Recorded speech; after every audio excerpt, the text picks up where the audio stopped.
Welcome to the truth, and Donald Trump is in full motion. What he has accomplished in 3 weeks is nothing short of miraculous, and this week he did what I had been praying for. He has poked the beehive, and I think he's on steroids while he was doing it. If you're watching what's happening, folks, President Trump is doing exactly what we ask him to do. He's doing exactly what he promised that he would do in his first term, and I frankly think he got cold feet.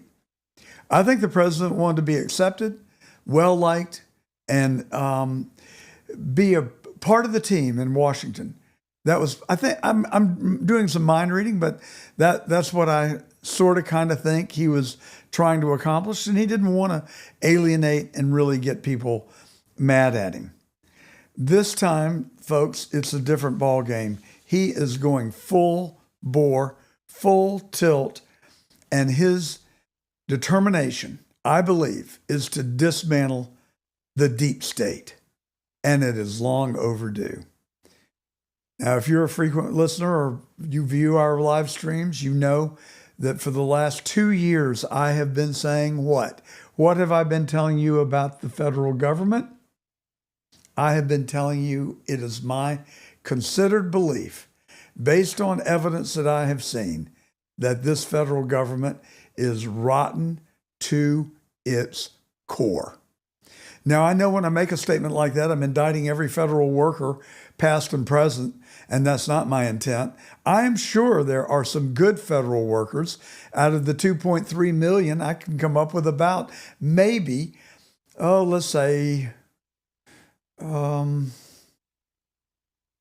don't know, 150,000? Oh, how did I come up with that number? Well, those would be the people who actually show up for work every day. The other 95, 96% don't even bother to come to the office. What business, what organization, what nonprofit operates like that? Don't come to work. And I've got to believe that a bunch of those people, while they're getting a government paycheck, they're spending their time somewhere.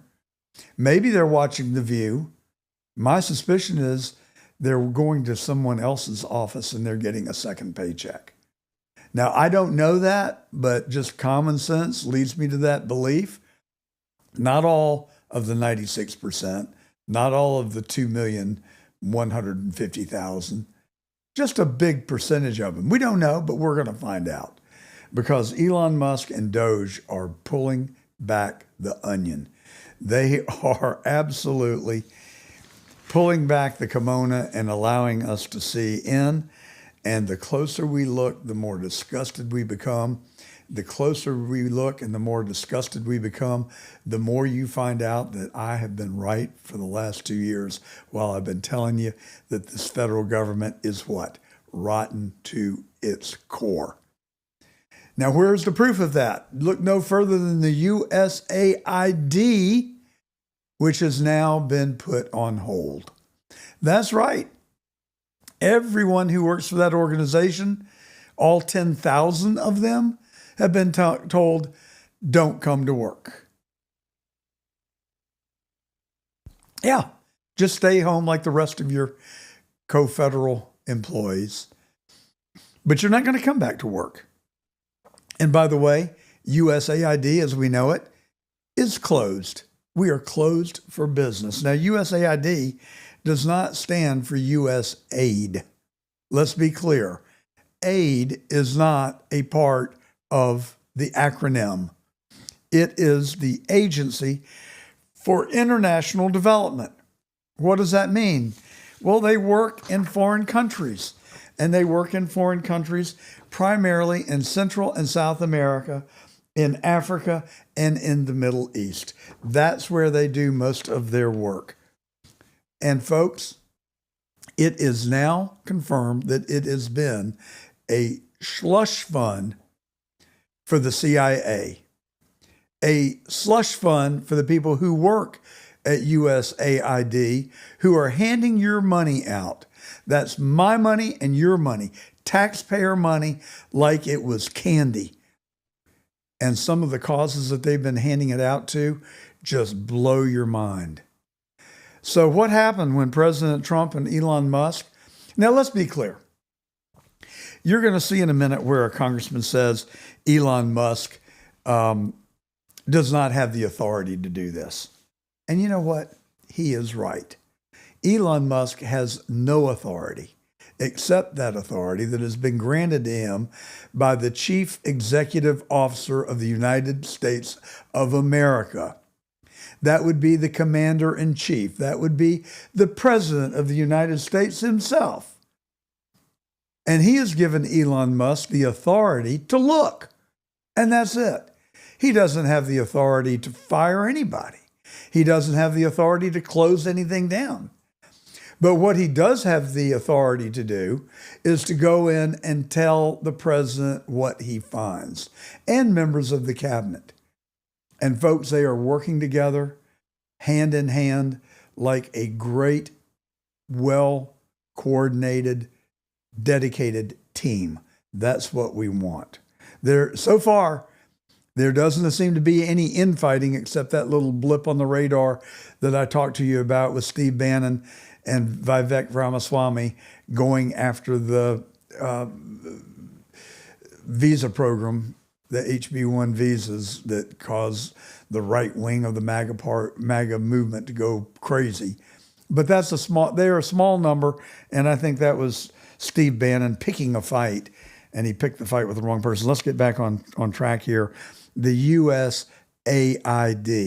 Now, I want you to watch the reaction of the more liberal left wing of the Democratic Party. Let's take a look. Before we do that, let me just say, this segment is largely straight from Jesse Waters and Fox News. I do borrow and attribute content to others periodically. Today, I'm going to show you a lot of Jesse Waters' program Wednesday night because it is really good journalism. It's really courageous. And he did a masterful job of pulling this all together.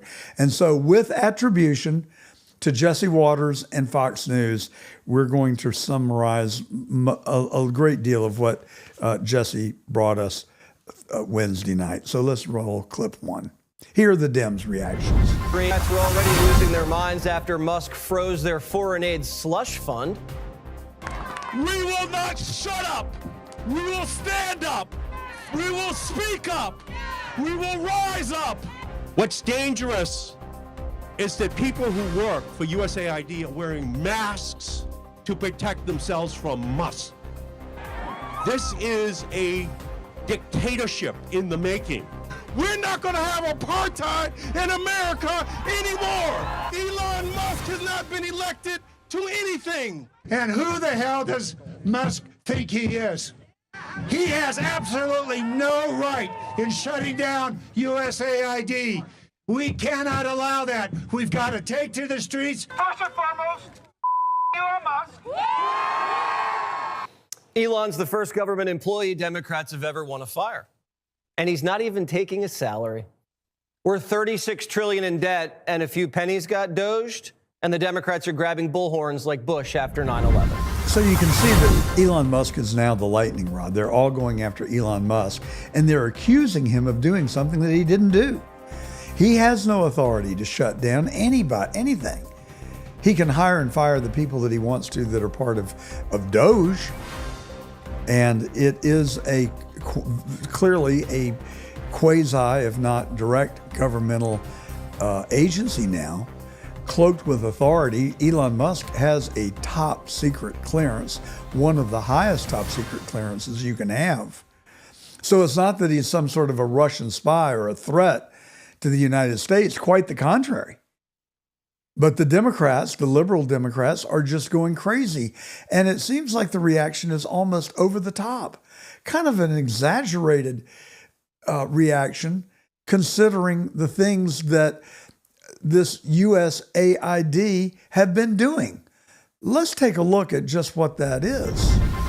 DOGE froze a $40 billion deep state super PAC and put 10,000 bureaucrats on paid leave. And it happened so fast, one worker had to be rehired to process people's final timesheets. All the expensive artwork hanging in the agency headquarters has been taken down and sold at auction. The website's down, and there's no more Bert and Ernie in Baghdad. I would just say a strong message to Democrats who are out there pretending to be outraged about the long list of crap that this administration is cutting, federal waste and funding, like $2 million for sex changes in Guatemala, $6 million to fund tourism in Egypt, $20 million on a new Sesame Street show in Iraq, $4.5 million to combat disinformation in Kazakhstan. I could go on, and I'm happy to provide this list to every single one of you. Democrats are outraged that the American people want to be, they want their taxpayers going to good uses, not stuff like this. Well, we can add some more to the list. $43 million on a gas station in Afghanistan that had no customers. Still less, though, than what Biden paid for a charging station here. $1.5 million to promote gays, lesbians, and trans in Jamaica. Jamaican me crazy. $4 million for trans Serbians. $5.5 million for gay rights in Uganda. Over $6 million for men who have sex with men in South Africa. That's just how it was described. $17 million to promote inclusion in Vietnam. It's just probably another way of saying it went to trans. We carpet bombed them, and then we paid them to cross-dress. $25 million to promote green transportation in Georgia, not the state, the country. And it's not like we took the money and bought them electric cars. We just paid a shady agency to put up a billboard that says, buy electric cars. $1 million for Arab and Jewish photographers. Are you Jewish? Are you Arab? Do you have cameras? Here's a check. $8 million to teach Sri Lankan journalists how to avoid binary gendered language. Translation, we spent $8 million so that a reporter in Sri Lanka doesn't write he or she. Well, at least nobody died, right? Wrong. $122 million of the USAID money was given to terrorists. The Taliban is taxpayer funded. So was the Wuhan lab. So we're on a roll. The people spending the money can't even tell you why they're spending the money. USAID awarded $2 million to strengthen trans-led organizations to deliver gender-affirming health care in Guatemala. So to each of you this morning, does this advance the interests of American citizens paying for trannies in Guatemala to the tune of $2 million? Yes or no? Governor? I have no position. Of course you don't. Well, is your blood boiling yet? Does that make you angry? It is over the top.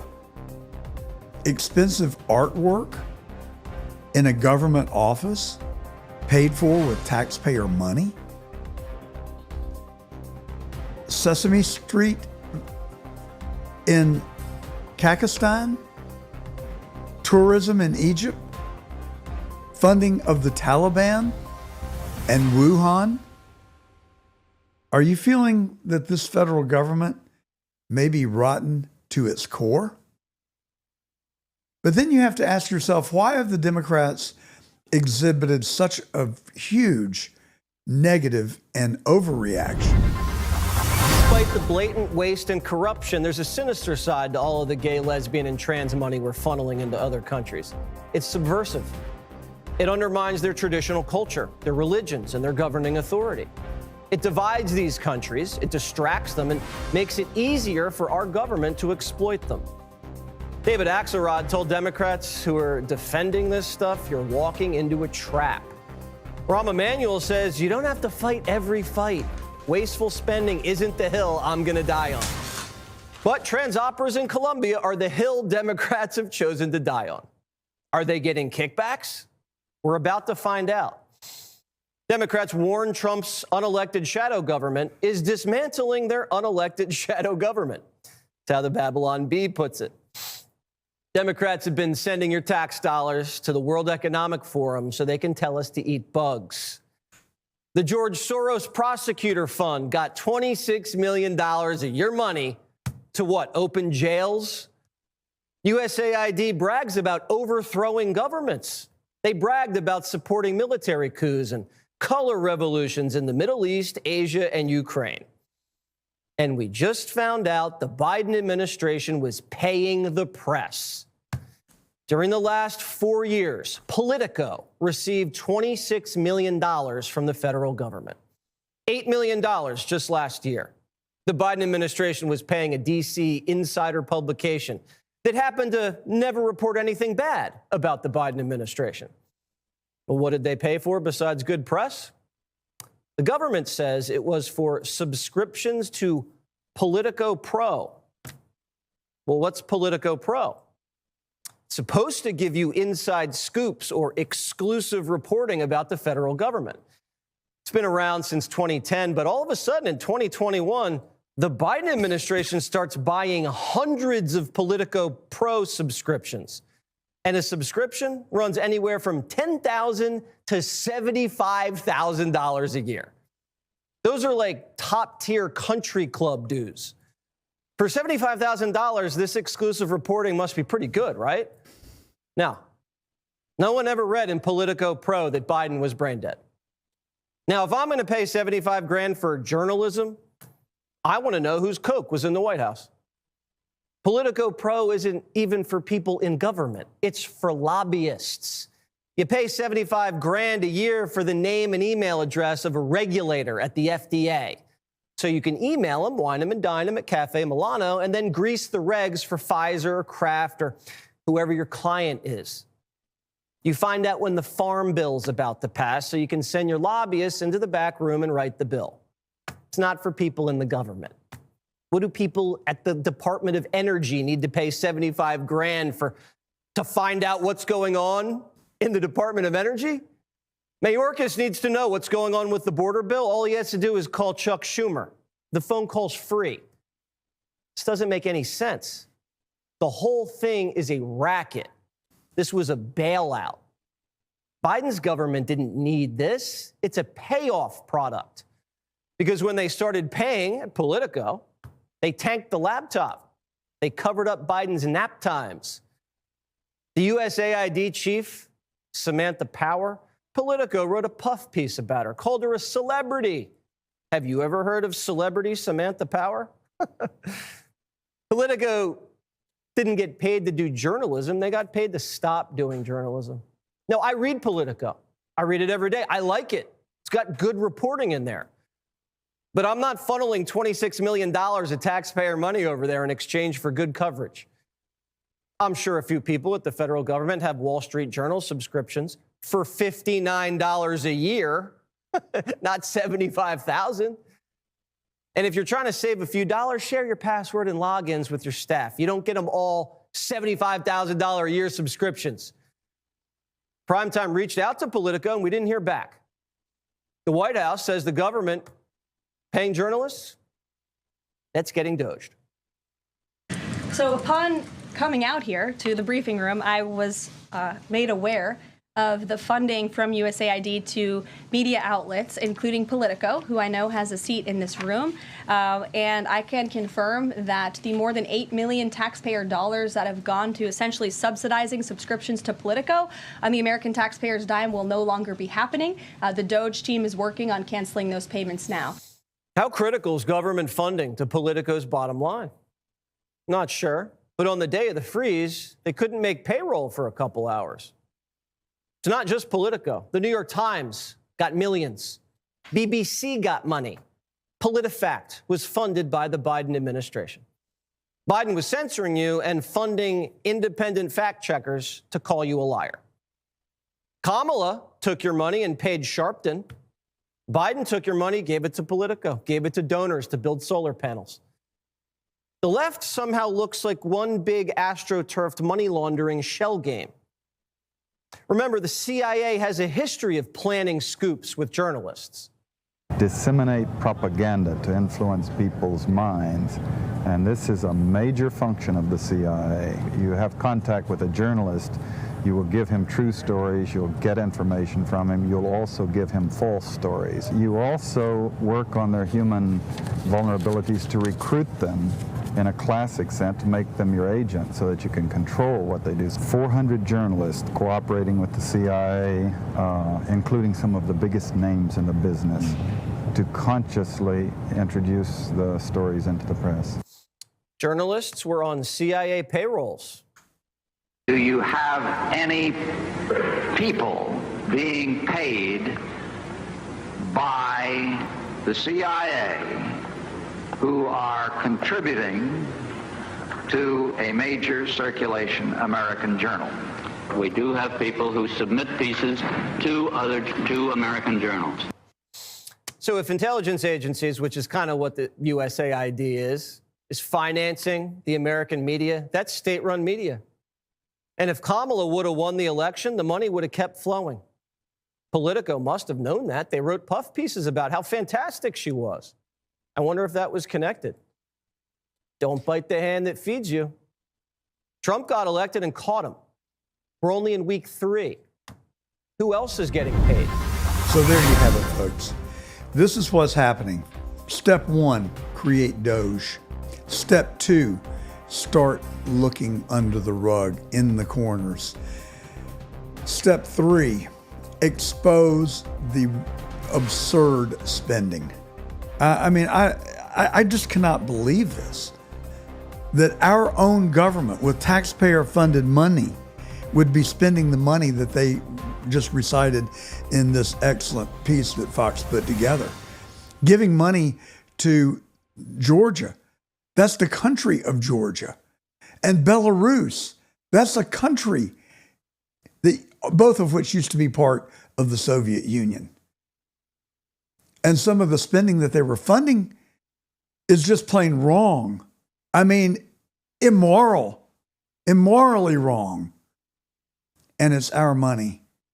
It's your money and mine. And I'm mad as hell. And you should be too. But don't worry. I think this is part of a plan. It is part of a progression. And here are my predictions that will come out of this.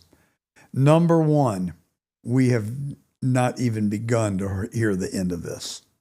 First of all, let's just look back, 30,000-foot view. Who was involved in the USAID program? It was left, liberal, communist Democrats. Take Democrats out of it. Just left, liberal, communist. Funding their own political ideologies. In cahoots with the CIA. USAID is a known front for the CIA. They engage in coups and murder and subversion. Many countries have said, we don't want USAID. Get them out of here. Don't bring them into our country. They take more out than they put in. They're not doing any good while pretending to be there to do good. You see? You see how it's working? And then the third leg of the stool, the media. They're in on it. They're in on it because they're getting paid. Just like I have told you for the last 2 years, how much money has our own government paid news outlets to tell you that Lee Harvey Oswald acted alone? How much have they paid to suppress what happened in Butler, Pennsylvania, July the 13th, 2024? How much have they been paid to not publish the Epstein list? The fourth leg of the stool is going to be the blockbuster, folks. And that's why these people are running for the hills. That's why you see the overreaction from the Dems. Now, this is conjecture on my part, but you have to hand it to me. I've been pretty right all along so far. So far, I'm batting a pretty good average here. And this is what's about to happen. Bob Menendez was just a trial balloon. He is not the tip of the spear. He's not even at the top of the pyramid. He is at the bottom of the pyramid. And I believe that we are going to find out that all this money that has been spent all over the world and in the Ukraine, we will find out that it has made its way back into the pockets of your elected representatives and senators. I don't know who. I have my suspicions.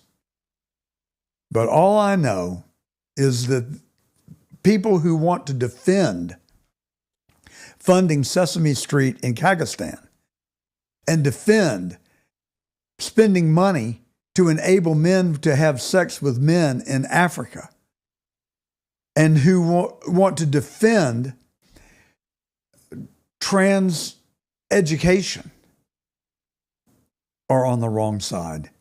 Just as Ron Emanuel and David Axelrod said, that's not a hill I'm willing to die on. Don't fall for the trap. And they are exactly right, because it is a trap. Donald Trump,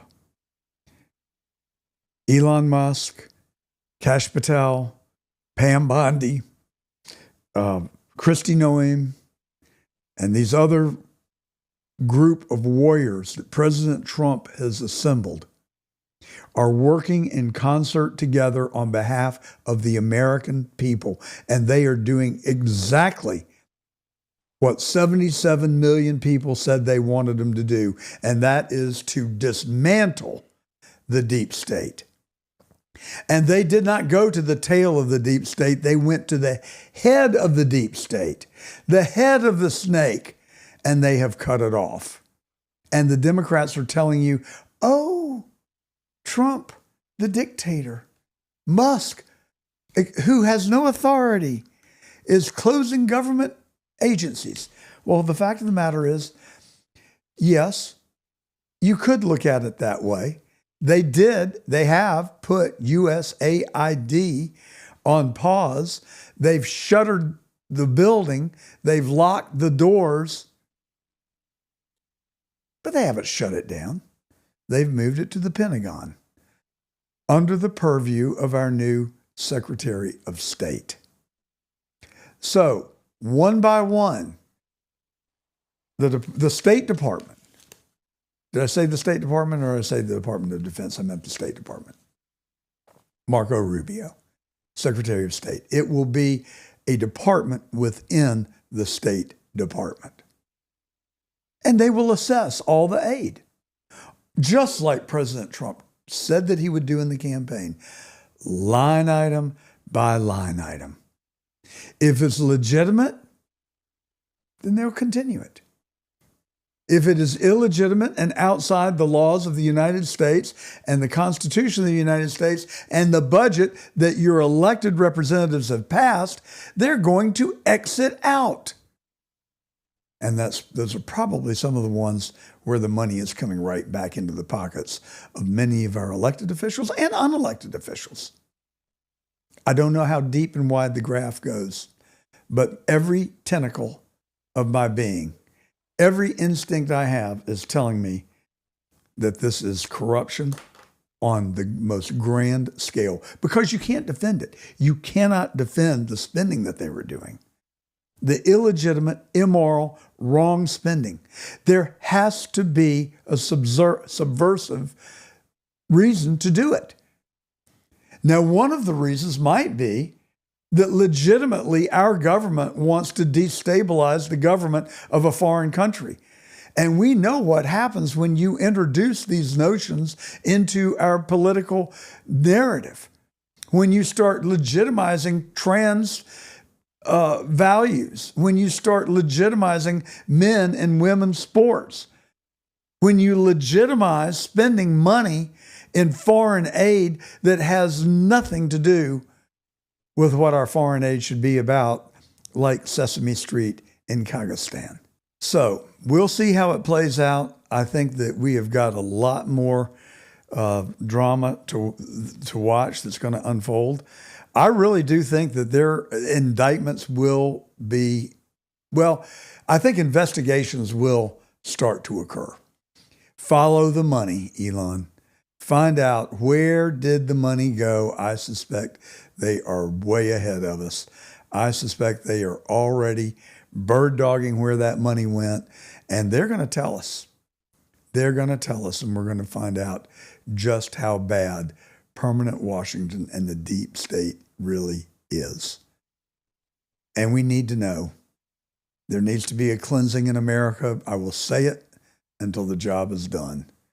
All the secrets need to be out, including who is working against our country. Joe Biden's name comes to mind. Who has been engaged in activity that help our enemies? And then who is feeding at the trough, taking money they have not earned? I want you to stay tuned to the show today. We've got 2 good interviews coming up, and I hope that you are watching us on Getter, Rumble, YouTube, or X. And I hope also, if you like it, that you'll subscribe, like, and share our content with your friends, neighbors, relatives, parishioners, anybody that you think might be interested. Please pass this along. We're climbing up the ladder on YouTube. We're a few over 800 subscribers now. 1,000 is the magic number. When we get to 1,000, the algorithm says we're legitimate, and they'll start pushing our thumbnails out, and more people will get to see it. The more people that see it, the more people that like it, the more we will get pushed out by the algorithm, the bigger of the base will become, and the better guests we can recruit to come on The Truth, which is not to say that we don't have excellent guests coming on today. We're also on the John Fredericks Radio Network in Memphis, Nashville, Atlanta, Norfolk, Richmond, Pittsburgh, Philadelphia, and Morgantown, West Virginia. We cover the whole state of West Virginia. And those social media pages I mentioned, and also the CDM Media Press. They care about the truth just like we do. They have been suppressed. They've been throttled. They've been canceled. But now they are back with a vengeance. They know good journalism when they see it. They have asked to carry our program, and they simulcast it every Saturday on their 13 digital platforms. But if you're on Getter right now, I want you to search for John Gordon Truth and join our channel. Many of you watch the John Fredericks channel, which is perfectly all right, but we would like to build our viewership on the John Gordon Truth channel, ditto for Rumble, YouTube, and X. Now, let's get into our first interview for today. Well, many of us may be sitting down and organizing our taxes as we speak. So we have found the preeminent expert to help you pay no taxes. His name is Mark Quann. He lives in Knoxville, Tennessee, and he is the author of 3 best-selling books and a 4th just about to be released. The first 3, Rich Man, Poor Bank, Top 10 Ways to Avoid Taxes, and the Top 25 Ways an IUL can secure your financial success. Now, I can't tell you about his education because I don't think there is any. He's a dropout. So he says. Is that right, Mark? That is, as a high school dropout, but in Canada, where I'm from, you can actually go to college. So I went to college, but I also dropped out of that. So technically, I'm a dropout at high school and a dropout of college. That's correct. Some people are 2-letter athletes. You're a 2 dropout student. I know. I wanted to make sure I did it right the first time. All right. So, well, let's talk about the books and help people avoid their taxes. I'm putting mine together right now. I don't like paying taxes. I hate paying taxes. What should I do? What are the top 10 ways to avoid paying taxes? I mean, yeah, Top 10 Ways is a good book. So if you look at my books in order, they're very different. So Rich Man, Poor Bank was a more traditional thinking. He even talked about pay off your home quick, all that extra principal payments, get out of debt.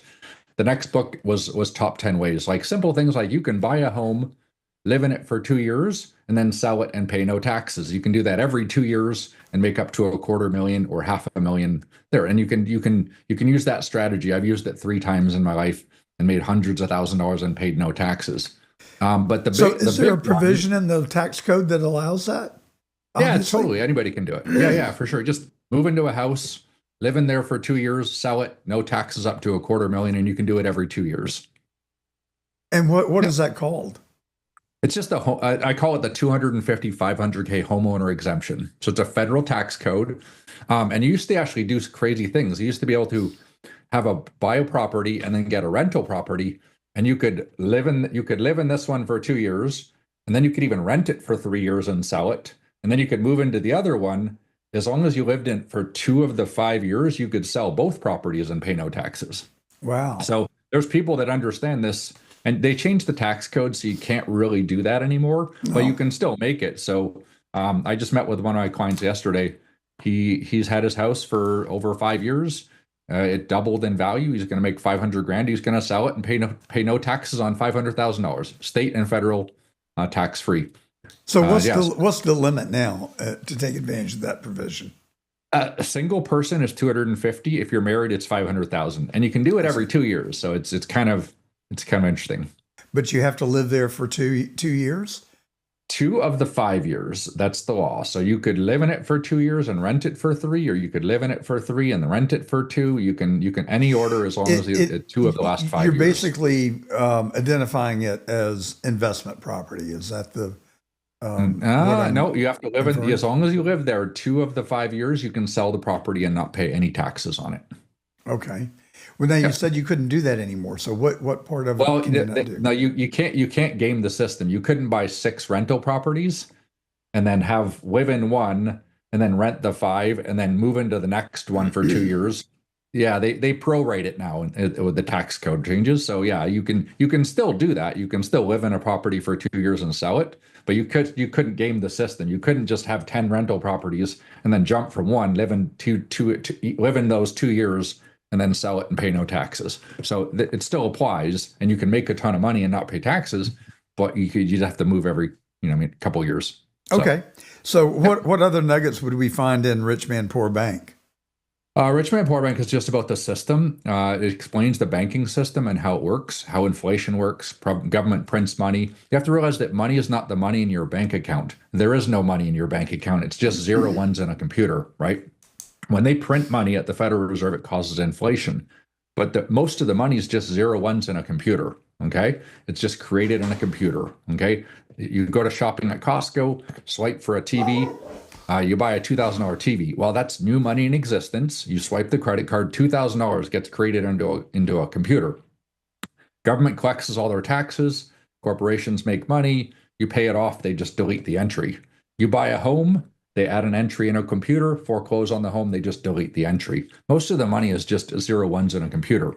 Now, this is a bad thing because they can just create money, which causes inflation to us all, and we all get, it's a hidden tax, and we all kind of suffer because we're battling inflation and the government's printing money. But there's a strategy called buy, borrow, die, which I wrote about in this book, okay? And this is what the billionaires use. They create money to enrich themselves, just like the banks. And we have hundreds of people doing it. I've taught it to hundreds of people in the past couple of years. All right, so, we'll teach 200,000 today who are listening to our radio broadcast on the John Fredericks Radio Network in Memphis, Nashville, Atlanta, Richmond, Norfolk, Pittsburgh, Philadelphia, and Morgantown, West Virginia. You can also watch us on Getter Live, YouTube Live, X, and Rumble.com. So tell us, how do we accumulate wealth and not pay taxes? Okay. There's a very basic way to do it. And this is, anyone can do this. You can start with $100 in your brokerage account. Okay. There's two companies that specifically this works well on. One is M1 Finances. M1 Finance, it's an FDIC insured, SIPC insured broker on your phone. There's an investment and then there's a borrow button. Okay. Now, let's say, for example, somebody wanted to go buy an iPhone, but they said, I want to buy the iPhone with none of my own money. Okay. So let's say they started buying Apple stock. Now they're earning their money and they're paying taxes, and they buy Apple stock and they grow it and they have $5,000 in their brokerage account of Apple stock. Now, let's say they want to buy the iPhone. They go, I need $1,300 to buy the iPhone. They can just press the borrow button. Essentially, $1,300 is created as debt, which debt is tax-free, and go buy the iPhone. They still have the $5,000 in the Apple stock. The $1,300 was created as debt in a computer, and they go buy the iPhone. Now they buy the iPhone. They never sold the shares, so they didn't pay taxes. The money they bought the iPhone was created on a computer. They didn't have to work for it, and they also didn't pay taxes on it. So they circumvented the U.S. tax system. And anybody can do this. You could apply this to buying Starbucks. I mean, you can do that. You just buy the stock. This is what the billionaires do. They never sell, because if you sell, you trigger capital gains taxes, and then they take low interest loans, and you can essentially live off the borrow button. Okay, that's chapter 47 in the book, I believe. So, well, now I can think of two pitfalls to that system. Okay. One is if you do it enough, that brokerage house is not going to loan you that money for free. They're going to charge you interest on that money. And Sure. at some point, that could become quite a burden to have to pay that interest every month. Actually, no, I don't make payments on. I have no payments, and I'll never pay back the debt. And I'll give you an example how I discovered this. So I was sort of touching on this strategy called buy, borrow, die, because it's what the billionaires use. Okay, it's the best, most efficient way to build wealth and never pay taxes. So this was in coronavirus when it happened. I was sitting at home because I had all these speaking engagements. They were all in person, and my appointments canceled because nobody was doing. So I sat at home and said, all right, what am I going to do? And I started sitting at home, and I wrote my third book at that time. And then I started saying, I need to build it. So people said, Mark, you know so much about investing. You need to start a financial education company. So I started a financial education company. I came across M1 Finance.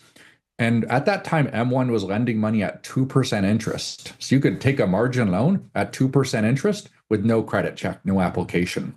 Well, there's a thing called a covered call that paid 12% interest. So it's a 12% interest ETF. You can buy it. JP Morgan has them. There's a bunch of them. And you could borrow at 2, and you could get a 12% dividend plus some performance in the S&P 500. So that's where we started out. Today, there's all these complex ETFs. Again, we cover them all in the book. Like you could invest in Amazon stock, but you're not really investing in the stock, okay? You just buy the ETF, and they actually trade options inside the ETF, okay? So they can generate a 30% dividend yield inside the ETF by trading stock options. And you literally just do nothing. You could put $100 in that, and they'll trade all the options for you, generate a 30% dividend. I'm currently borrowing at 5.25%, and I can generate a 30% dividend yield. It does go up and down with the price of Amazon, but essentially anyone can do it. So it's a good way to build wealth. You can build income, and then you can use. I mean, it's a lot of strategies, real estate and everything. But as far as stocks and ETFs, good way to build wealth. Okay, but if that, like you said, if that underlying asset, the Amazon stock, goes down, don't those chickens come home to roost at some point, and then you have to cough up the money? You can use the S&P 500 to do it too. You can use the S&P. That way, it's the S&P 500. When they build a what's called a covered call, there's way less downside on it. So, for example, let's say you go back to 2022 and the stock market crashed 20%, which was a pretty big crash. A covered call, it earns a 12% dividend. It probably will only go down 15%. But if it goes down 15 over 12 months, plus there's a 12% dividend, you're going to be down about 3.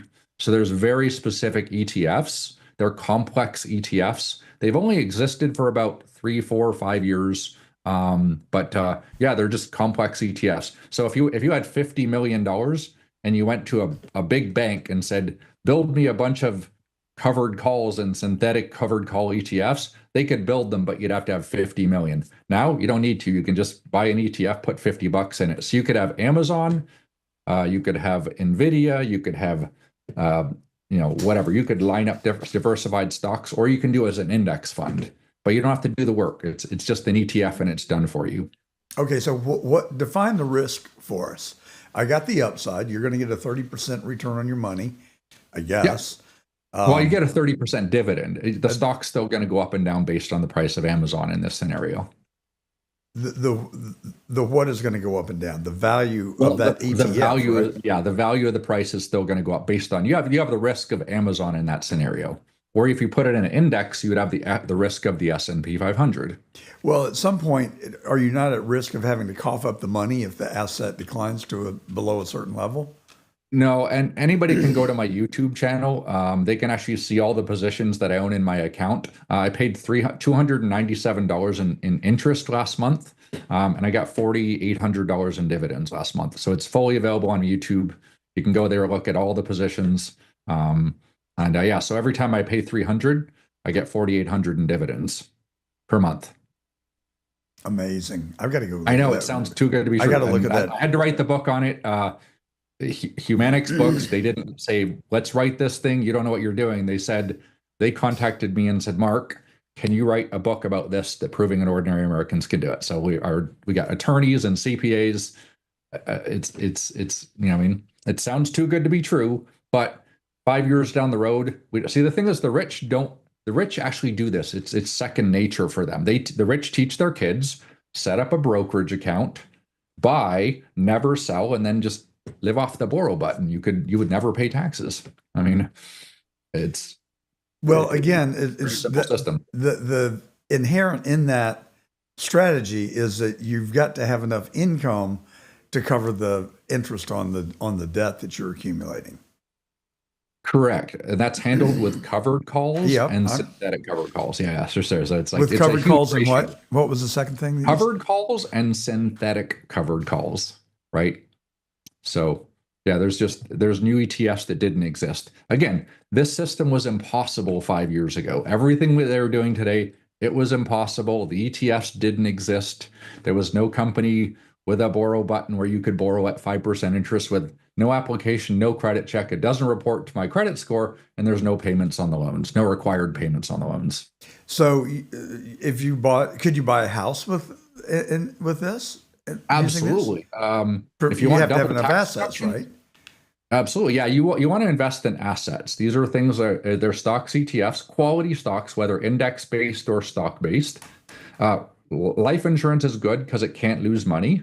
And you can also borrow from that and it can't lose money.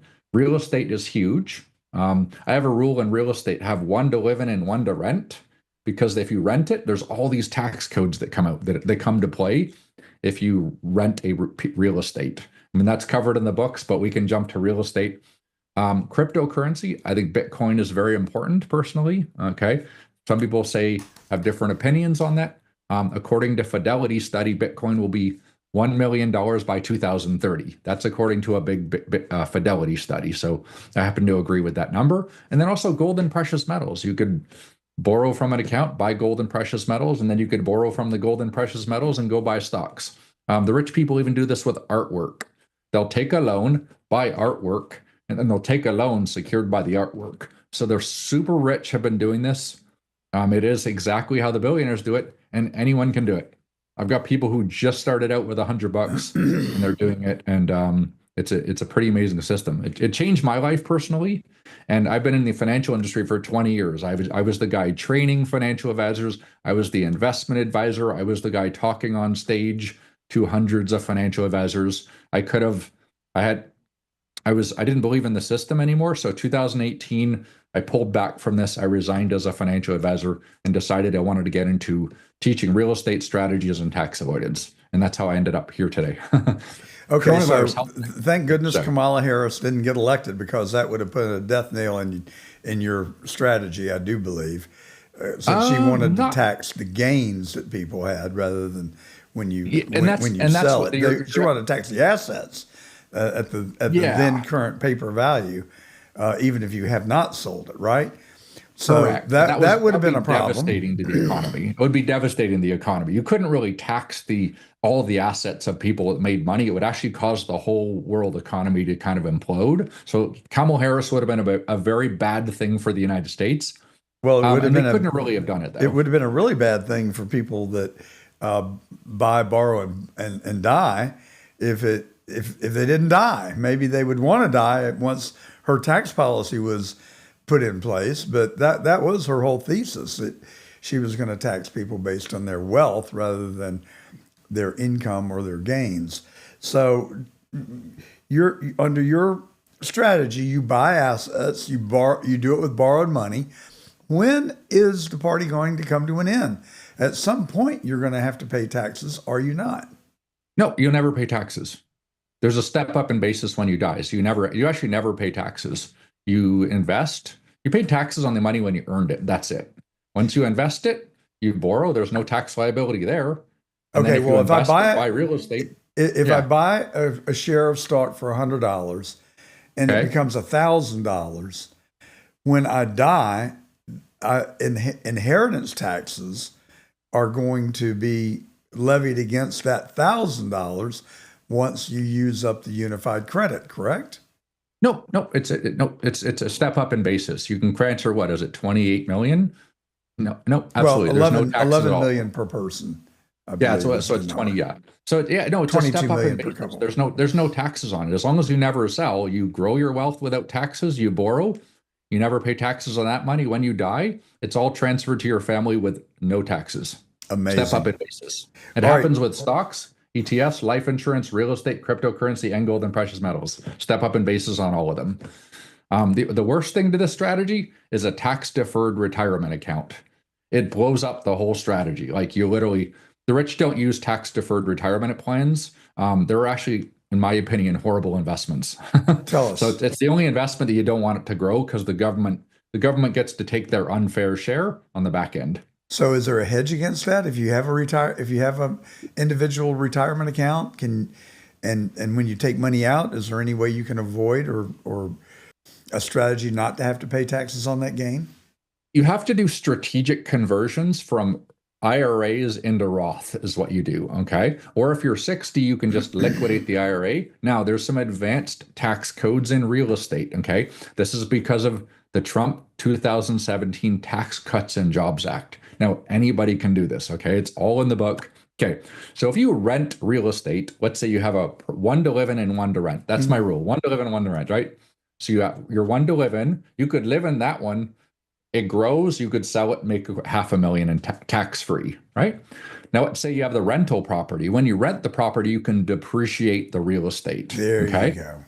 Yeah, depreciation. But Yes. there's accelerated depreciation and bonus depreciation, okay? These are you can accelerate and bonus depreciation way up front, okay? That could be a huge loss on your tax return, but ordinary Americans can't use that loss. They can't go, I made $100,000 at my job. I got $100,000 in depreciation. There goes my W-2 income. They can't make it disappear, except there's two ways you can. Okay, it crosses the line. You have active income and passive income, right? You can't cross those, but there's two ways to do it. My wife, she's upstairs in the office upstairs. She's becoming a real estate agent. Okay, if she works in real estate for 750 hours, I get to put real estate professional status on my tax returns. I can buy another rental property. Let's say it's $2 million. I can use accelerated and bonus depreciation, bring that depreciation forward, and guess what? All my taxes disappear. W-2, 1099 dividend income, all fair game, all gone. So you can do that to wipe out income. You can also use the short-term rentals loophole.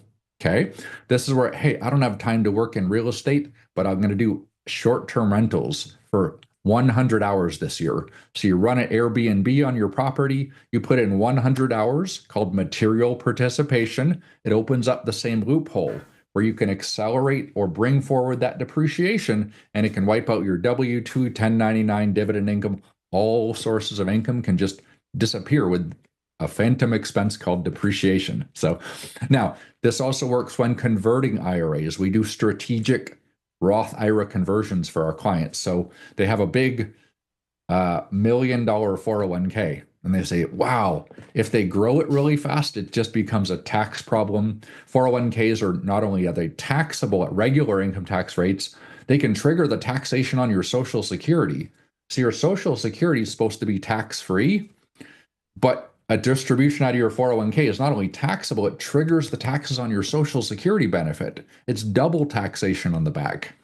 Okay, so we don't want that. So there's ways to convert the IRAs strategically to Roth IRAs, but you have to use real estate to wipe out the taxes when you're doing it. Does that make sense? Yeah, I think so. Yeah, totally. You'd There's tons of ways you'd to buy do it. real estate that you rent, I presume, and then the depreciation would cover the taxes on your income that you take out of the IRA.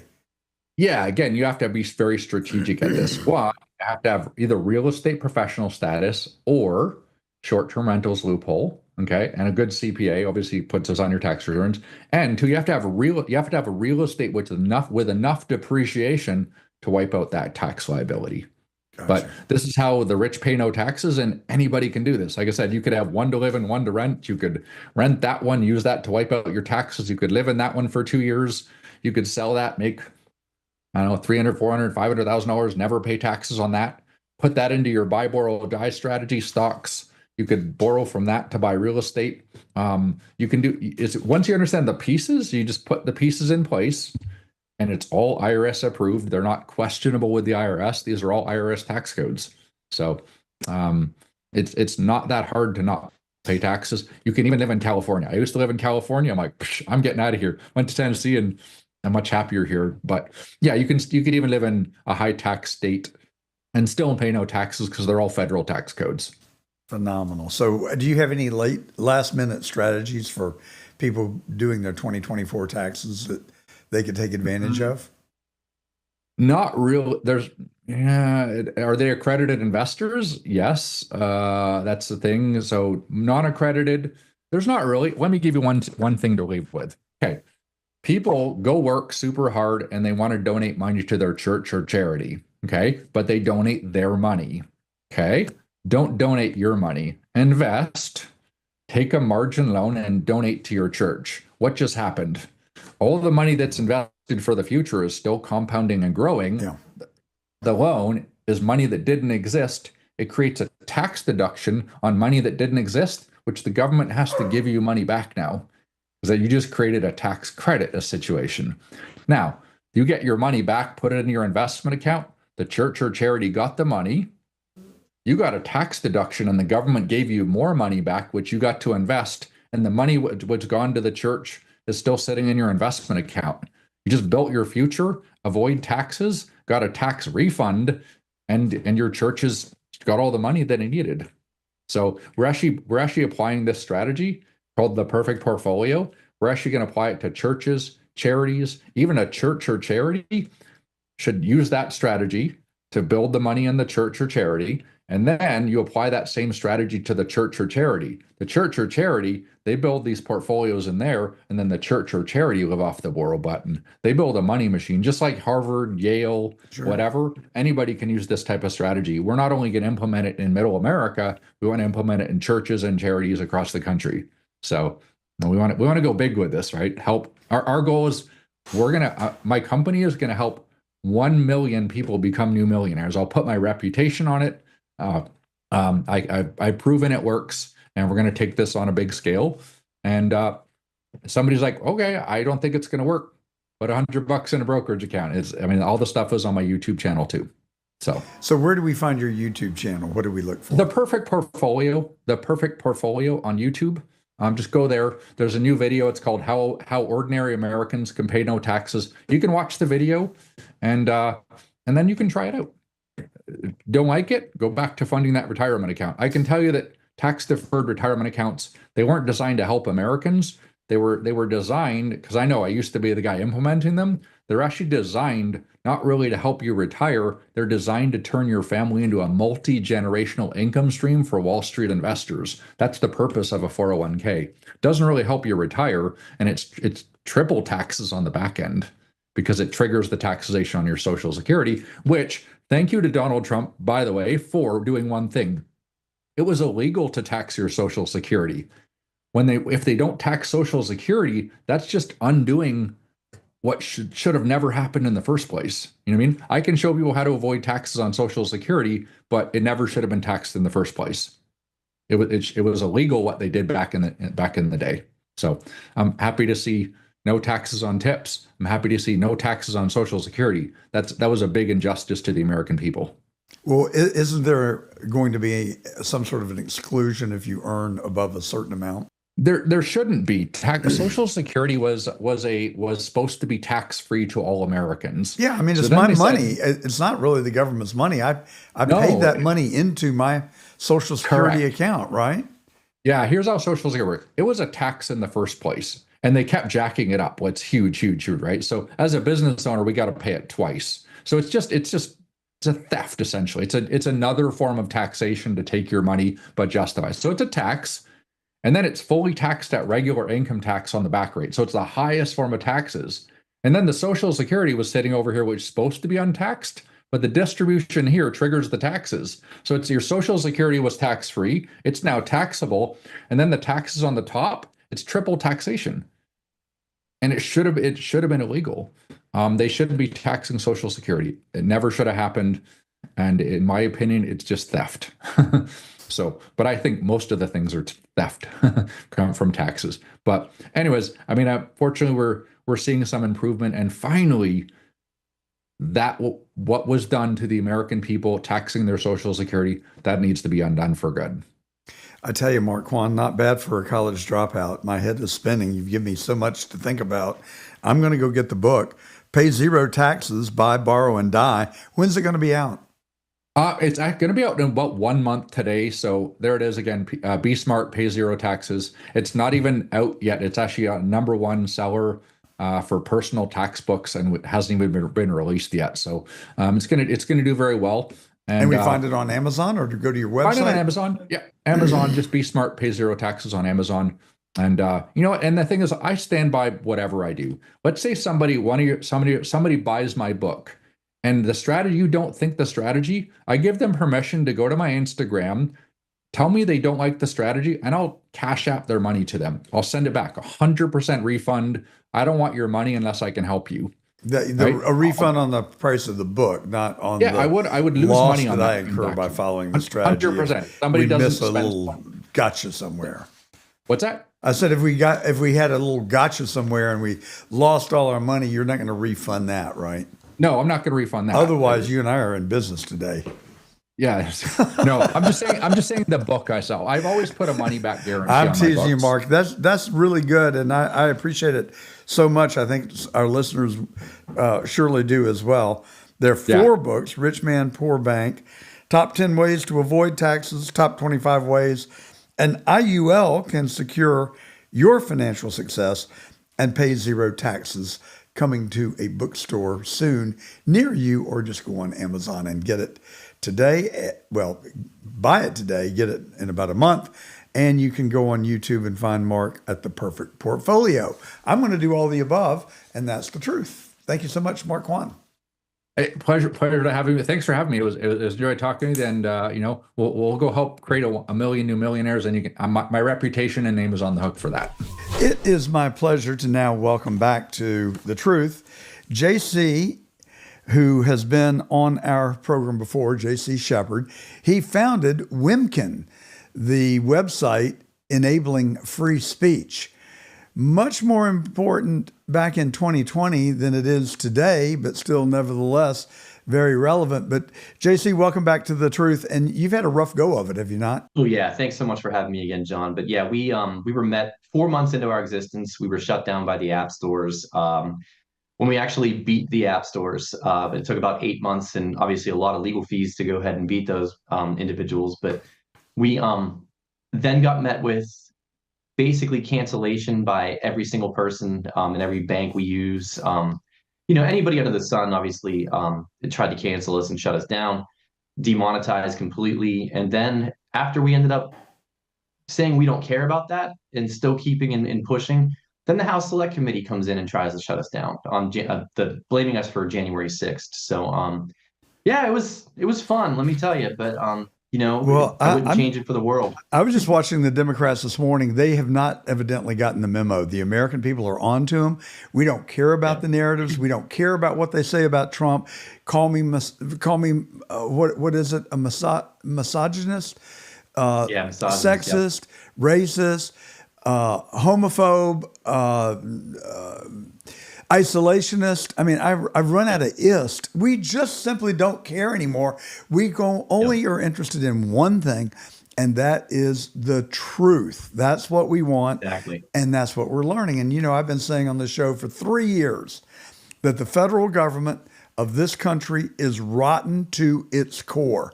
And now we're finding out that, old John was right after all. And I've also said that the media is on the take. We're now finding out that the media was being paid huge sums of money by the federal government. And we're going to do a segment on our show today about that. And I look forward to bringing it to you. But I'm so proud of you. And it's Jason, isn't it? You go by you used to go by Jason. JC actually JC now? Yeah, it's always been JC. I don't know how it's gotten misconstrued, but it's whatever you want to call me is absolutely fine. I answer to a lot of things, some that I can't repeat on the radio. But so JC, welcome back. And since we talked last, you have now developed what is known as the fentanyl test. Tell us about it. Take us through it.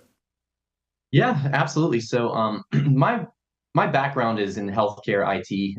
It's essentially why I was able to develop our programs and such so easily, such as Wimkin and the other applications that we build.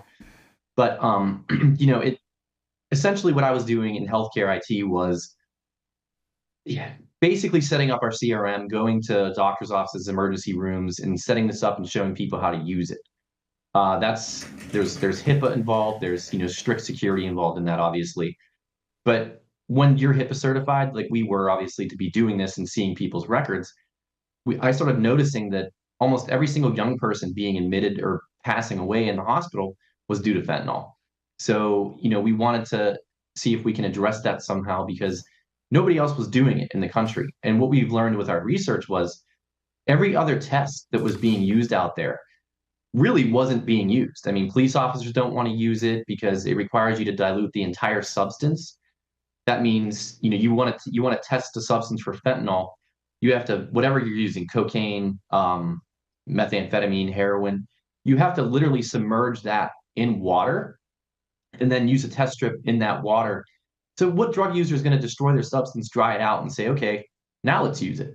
No one's going to do that, which is why we saw the deaths coming up so high on obviously many different reasons. War with China, cartels not caring because they're getting paid by China to just bring this stuff into the United States. But when it started really affecting young people, I was astounded we weren't seeing anybody do anything. So we took it upon ourselves to build the first 1 nanogram, the only 1 nanogram harm reduction test on Earth, which means if you think of a grain of salt, it will find that much fentanyl on any surface or any substance you test, including liquids. So in addition to that, ours is the only test also that does not require any dilution. So if people do, not how we sell it, John, I'm not going out there and saying, hey, now you can use drugs and not worry about it. We don't want to sell it like that. We want to literally put it out there into law enforcement's hands, border security, use it for EMTs where it's really needed. But we want the harm reduction community to pick this up and state, okay, you know what, I'm not going to be able to cure my addiction right now. I mean, I personally believe only God can cure addiction. You have to really want to do it. But, these users now, the people that use cocaine and use things and kids trying a pill for the first time after school, something of that nature, they can use this test, not affect their substance in any way, know it's safe within 3 minutes, and then use, and they won't die. So, that's really what we wanted to develop. We wanted to make sure that it will truly, if it's used in the capacity that it should be used, it would cure this epidemic. You will not see deaths anymore. So can I ask you, JC, can I ask you to please enlighten me and our audience? What the hell is fentanyl? When we were in college a long, long time ago, and I was a good boy. I'm just telling you straight up. You can ask any of my college friends. I'm not bragging. I'm just being matter of fact. There was a lot of weed. You couldn't walk down our dormitory hallway. When I first got there, the first night I spent in our college dorm, the smell of marijuana was so predominant, I just could not believe it. I was a little country boy from Macon, Georgia. I went to school at Ohio Wesleyan in mid-Ohio. Half the student body was from the East. There was a lot of liberalism. There were a lot of drugs. There was a lot of everything that you could imagine, but there was weed. I never saw any coke. In my entire 4 years in college, I never saw coke. I never saw MDMA. That came on the scene after I was out of college. We had something called soapers that I never really understood, but it just made you dumb and stupid. So I never tried any, but my friends did, and they would just act really dumb. And then, of course, there was alcohol. And I have to confess that I drank copious amounts of alcohol when I was in college. And I'm still drinking copious amounts of alcohol. And that's just the way it's going to be, because I'm old enough to have earned the privilege. And I've been training for so many years on how to use it responsibly. So there you go. But my point is, I'm being funny, trying to be funny. I don't understand what fentanyl is. Do young people go out and try to buy fentanyl? I don't think so. No. I don't think it's a recreational drug. So that's a great point, because this is, and obviously you've earned the right to drink copious amounts of alcohol. You're a true patriot, and what we just lived through is unbelievable. And as you know, we get attacked. I know you get attacked because we do want to tell the truth. I mean, that's your entire podcast name. So I don't mind. I get it. But to be quite honest with you, the answer to that is no. So, and what you see in I guess most media is liberal anyways, which we're finding out with Politico and stuff taking $34 million. But, realistically, and the New York Times. And every single one, who else. They're going to find out probably. I mean, I think they will find an entire paper trail of where this leads to, which I believe is straight to the liberal and Democratic government. But no, the answer is absolutely I don't think no. it's going to the liberal Democratic government. I challenge you on that. I think it is going to the liberal Democratic politicians. Mark my word, That's what I meant. This is phase one of a plan, a multi-part plan. The first part is to expose the fact that there's obscene amounts of money leaving our country, going to other countries. In many cases, the money's never arrived there. Where did it go? In other cases, it did arrive there. Right now. And I believe that we are going to learn in short order. And this is why the Democrats, these people on television, are going out of their mind. Their heads are exploding because they know that they are about to be outed. And I cannot wait for it. Anyway, we digress. And defunded. No, that's fine. But what I was getting at with liberal media is you'll hear only in the media, in mainstream media, the term overdose. You never hear the term poisoning unless it's a conservative aspect, because that's truth. Individuals who seek fentanyl are the only ones that overdose. I'd say, so we've done a lot of studies on this. We find that 95% of overdoses, true overdoses, they're on probation and parole, because they seek out fentanyl because they won't get tested for it. That's why we created the first FDA cleared urine dip card. So probation and parole officers and corrections officers in prison can test them on the spot, and it doesn't cost them $750. I didn't know that. That's the market for it. Yeah, that's the thing. Oh, there's a huge market for it. I mean, if probation and parole officers stop, you'd lose probably 80% of your overdoses right off the bat, including in prisons as well. But poisoning is when someone uses something and does not know they use it. Again, you will not hear this term. You will also hear, you've heard liberal media come back and say, oh, no one's ever smoked weed and it killed them because there's no fentanyl. They're not lacing fentanyl or weed with fentanyl. Yes, they are. They're absolutely doing that. They're bringing this across the border in any aspect they can. They're getting around it too, because they're bringing fentanyl. Trust me, they're disguising as everything, including Skittles and candy. Which is also scary because kids will easily get that. But what they're doing too is they're bringing the chemical compounds across, and then they're using pill presses here within the United States to make this.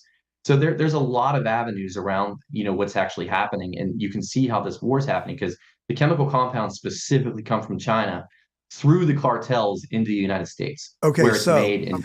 We're getting somewhere. My question is, we know that the southern border has been wide open for the last 4 years. Literally over 10 million people have crossed the border. 17 million illegals in our country today. And fentanyl has been flooding across the border, as well as arms. We have intercepted AK-47s and worse, hand grenades and other kinds of explosives that have come across the southern border. And so, I've gotten so jaded, and I'm conscious of it, so I put it in check, except when it doesn't need to be in check. But I've become so jaded that I just don't believe anything anymore.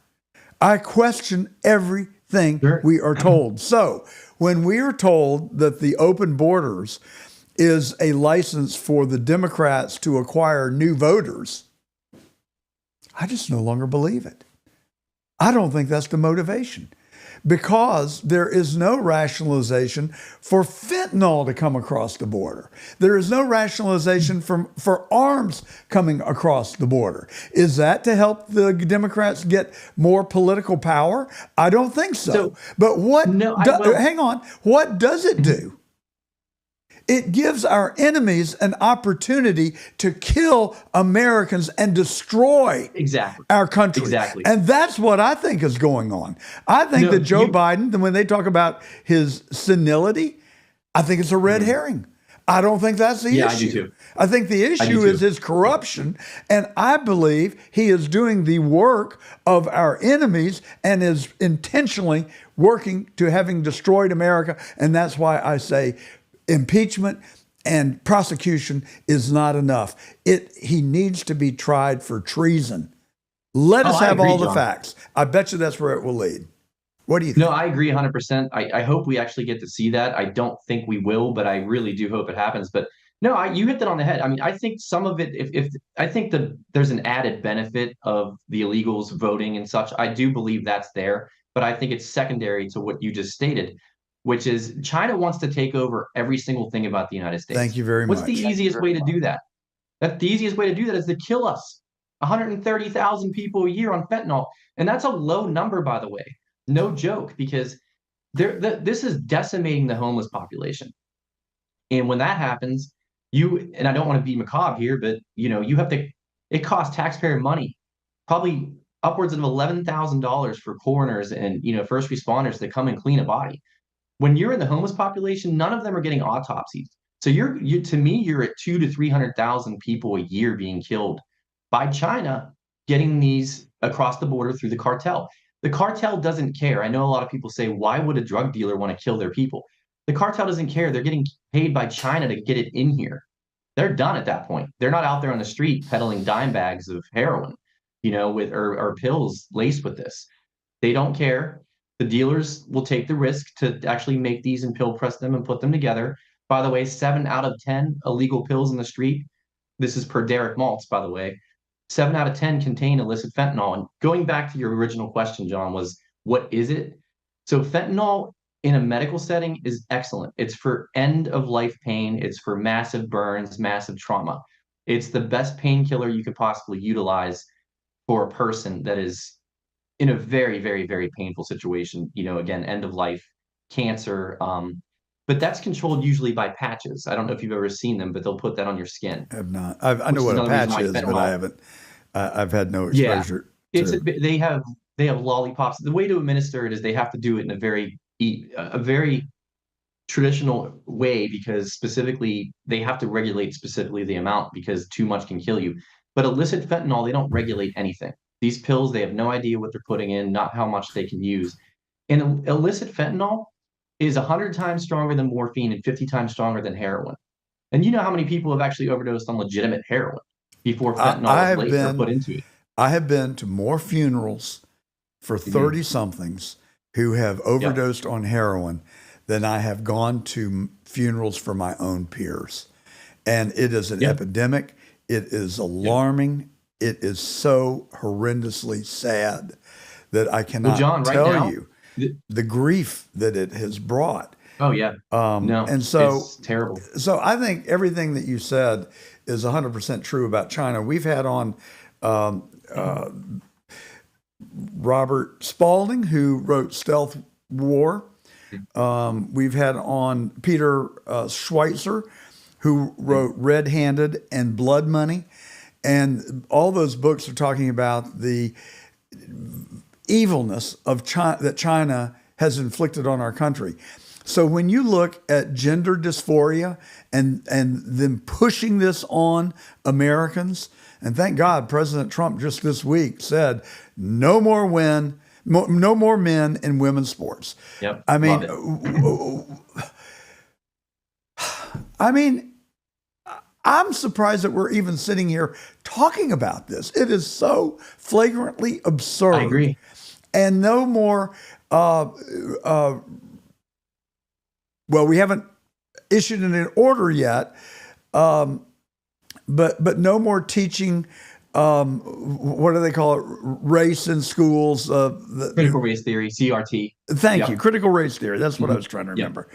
We're going to stop that nonsense, and we're going to stop funding LBGQ on every street corner for everything, including in foreign countries where we have no business doing it, and the people in those countries don't want it, but yet we're cramming it.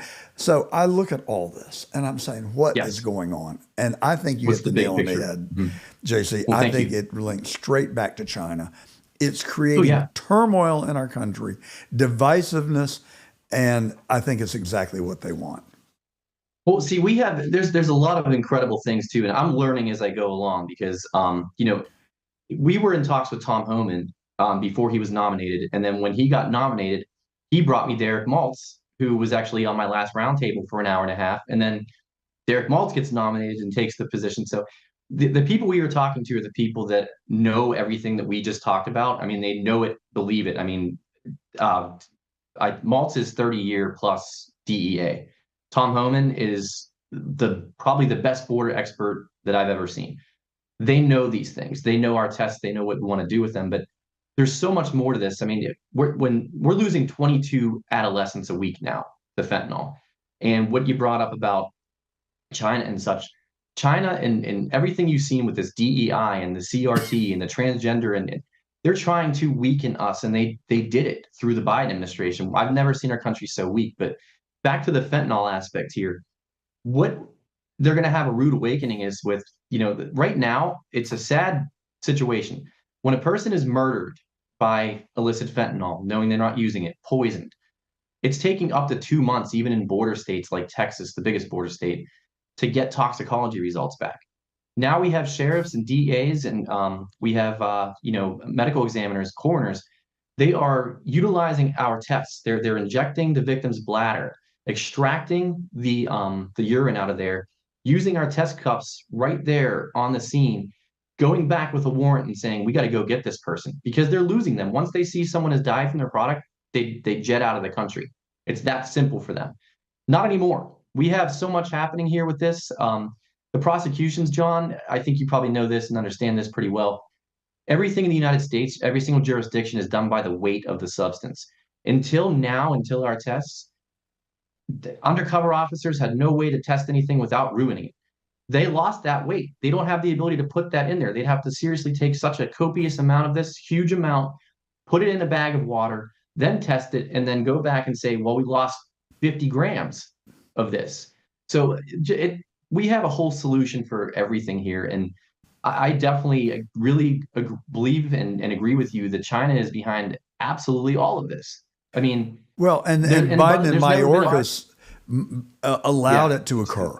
I mean, that's exactly what I was going to say. Nobody was ever weaker on China than Biden. Let's just say that you couldn't stop illegal immigration. You can damn sure stop the import of fentanyl. You can stop the import of arms. So why were the DEA and and ICE and the National Guard not on the southern border stopping fentanyl and arms from coming into our country? And I campaigned in Georgia for Attorney General. I met over 10,000 Georgians. I campaigned nonstop for almost 3 months. I went all over the state, and I can promise you, virtually every talk I gave, at the end of it, someone would come up to me, and I said that I was going to make stopping fentanyl coming into our state a number one priority. People would come up to me, and invariably, someone would come up and say that they had lost a son or daughter or loved one to a fentanyl poisoning, as you express it. Yep. And it's just gut-wrenching. No, it gives me chills. But my first foray into this was with Border 911 and Lost Voices of Fentanyl in D.C. This was July 13th, the day that Trump was, shot here in Pennsylvania. And I was with Tom Homan, and I actually spoke right before Tom Homan. And, my whole aspect was I wanted to keep my speech to 5 minutes because we lose a person every single 5 minutes.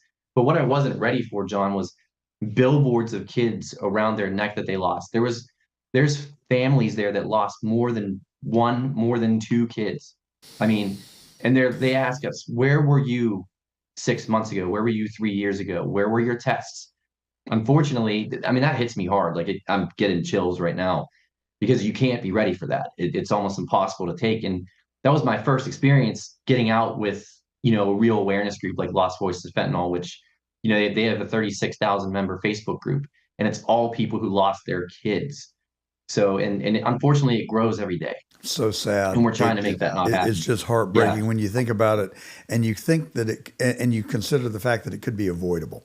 So now, Pam Bondi has become the Attorney General of the United States. Dave Ehrenberg, who was the state attorney in Palm Beach County, who I know and I like, ran against her for Attorney General of Florida, and she won. But after the campaign, to her credit, she recruited Dave to come out and work with her to stop the influx of fentanyl. So I give them great measures of credit for having done that. She's Republican, he's a Democrat. I thought that was great bipartisanship and work to help save children. Now, here's the thing that just boggles my mind. The Florida legislature, when given an opportunity to pass a law making tests for fentanyl readily available to school-age children, and I guess anybody really, but most accessible to teenagers and college-age kids, defeated the legislation. What in the hell were they thinking? So here's the issue with that. There's eight or nine. I'm sorry, I should have that number in my head, but it's changing, not daily. I wish it would. But there are 8 or 9 states right now where these test strips are illegal because they deem them as paraphernalia. I understand to a certain extent their argument and the fact that this is going to promote drug use, but they have to understand this is actually also going to save lives. You have to look at the big picture here and say that, hey, we lost 20,000 people last year in Texas. So Texas, believe it or not, where most of this is coming across, they're illegal there. You cannot go get a test strip and use it as a person that wants to test their drugs in Texas. So it's unbelievable when you think about it, John. So using that logic, I guess they should outlaw Narcan as well. See, that's the thing. It's such a stupid argument. With our tests. I mean, it's an incredible stupid argument, but that's the thing. I mean, Narcan's too late. I have 3 boys. They're old enough to be your older brother. They're 43, 40, and 38. But I can tell you that when they were 17 and 18, if I told them, do not put your foot over that line, as soon as I turned my back, they would put their foot over that line. No so if you it, tell a teenager or college kid, oh, don't take drugs or you can't do this, they're going to defy you. Not all of them. A lot of people have really good kids. John, if I can jump in here real quick, and I apologize, but this is a very important aspect that you have the perfect lead in for this. It comes down to this, and I mean it, for parents to save their kids. If you are going to do something, I know you are. I was a child one time as well. I defied my parents. If you're going to do this, take this strip and test it first, because you might die.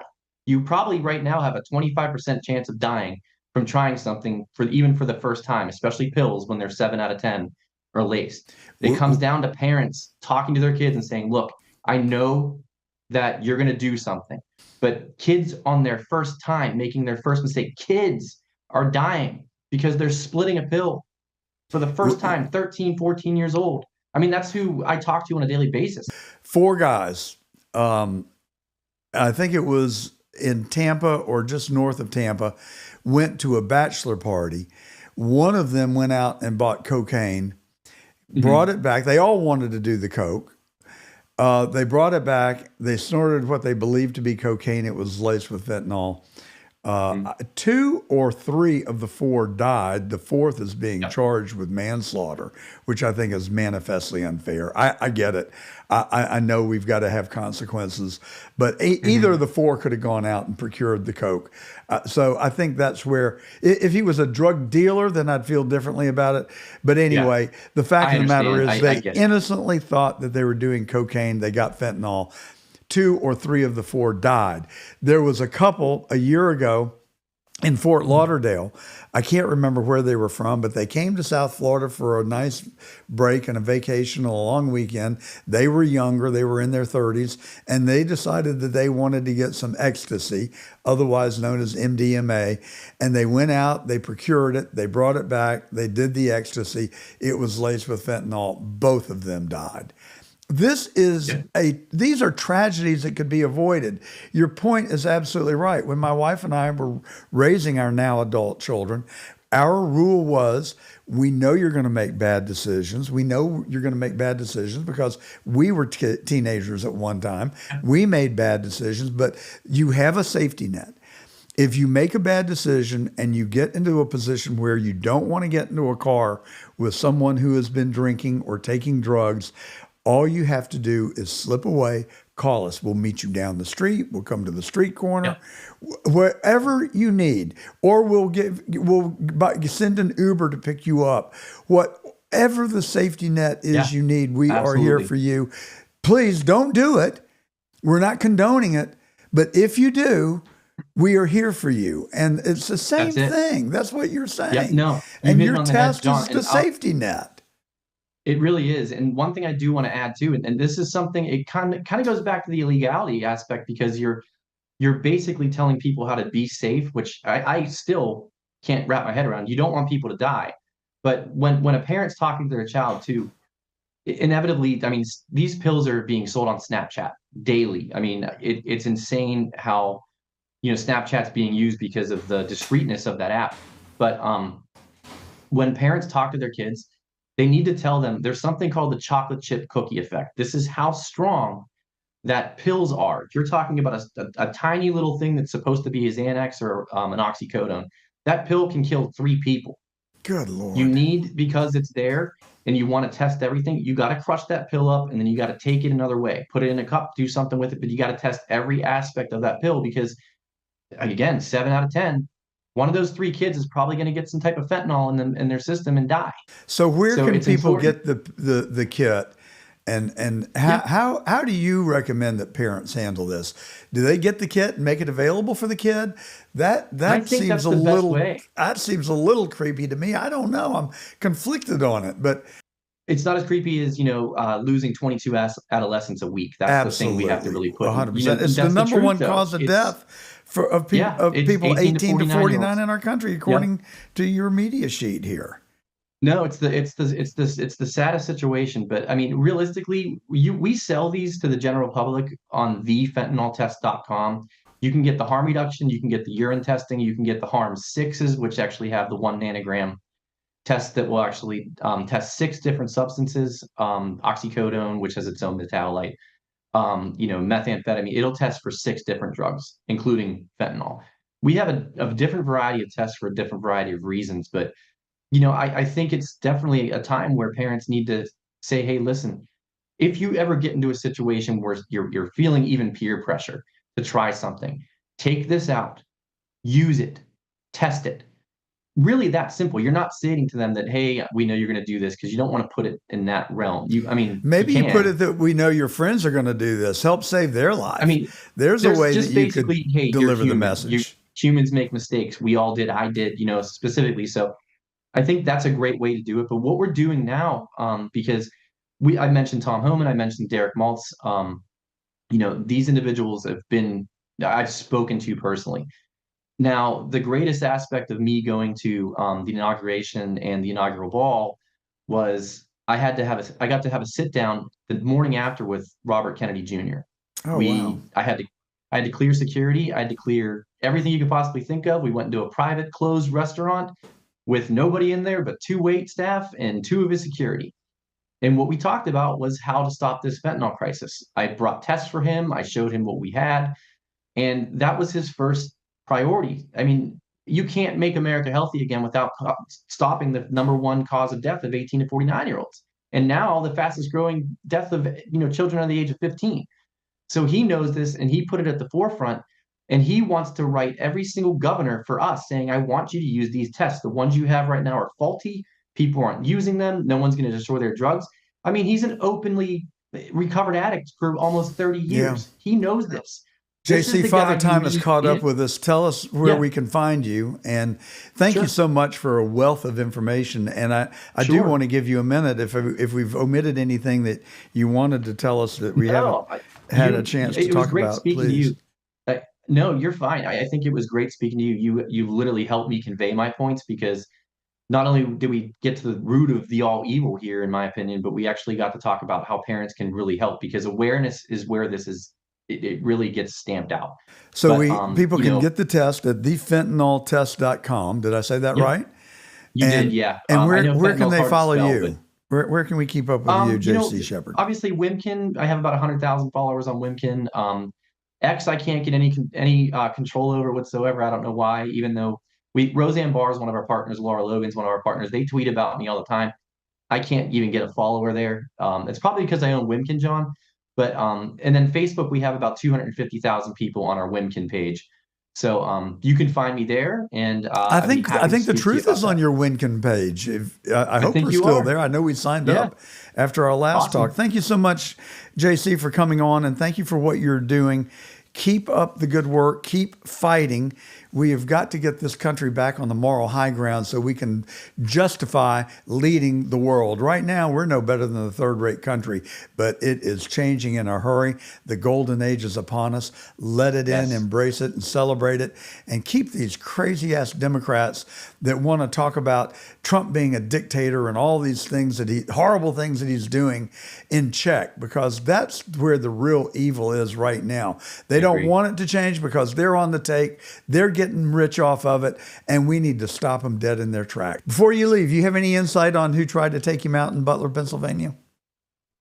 Well, considering I'm sitting 20 minutes from that exact location right now, yeah, I do. I believe it was completely. I don't want to sound conspiratorial here, because the whole deep state, I think, I guarantee you're going to say the same thing as me. So I'd like to hear your side first, if you don't mind. No, you go first. You're the guest. Well, I mean, honestly, I think that it was a collective of Democrats. I mean, I really do. I think it was completely the Secret Service, as small and as large as you can go in that party. I think they were all involved. I mean, the lack of service, the fact that I know federal employees that are in this city, the fact that, who was it? Kamala Harris was here. She had more security than he did. Oh, no, that was the first lady. That was Dr. Jill Biden, who ain't no doctor. That's right. She was in Pittsburgh. She's not elected to anything. And their explanation was, we had to reduce Trump's detail because we were protecting Jill Biden. She's not an elected official. I'm not saying that she shouldn't get protection, but she doesn't need a detail larger than the leading candidate for president of the United States. Well, JC, you either have been listening to the truth or great minds think alike, because we've said exactly what you've said for the last 6 months. It was an inside job. Common sense, I don't even know that it was Michael or Thomas Matthew Crooks that pulled the trigger. There's a guy named Maxwell Urich that you need to look into. Yeah. We can talk about that a lot more another day. Well, absolutely. We're on the case. We're dogging it. And I'm not going to stop until we get truth. And I hope Kash Patel and this other group of warriors that Trump has assembled, along with Pam Bondi, will get us the truth. I do happen to believe that the detail assigned to Trump was totally loyal and they're the ones who jumped on stage and got in the way of a bullet. Yeah, that I totally agree with. It was the people at the top, Director Churtle and Ronald Rutrow. Those people acted guilty. They acted like they were covering up. I think they were. I don't have proof of that. Until you look at all the circumstantial evidence, you can make a very convincing case that they were somehow in on it. All right, well, that's the truth. And we've been listening to J.C. Sheppard. Thank you again.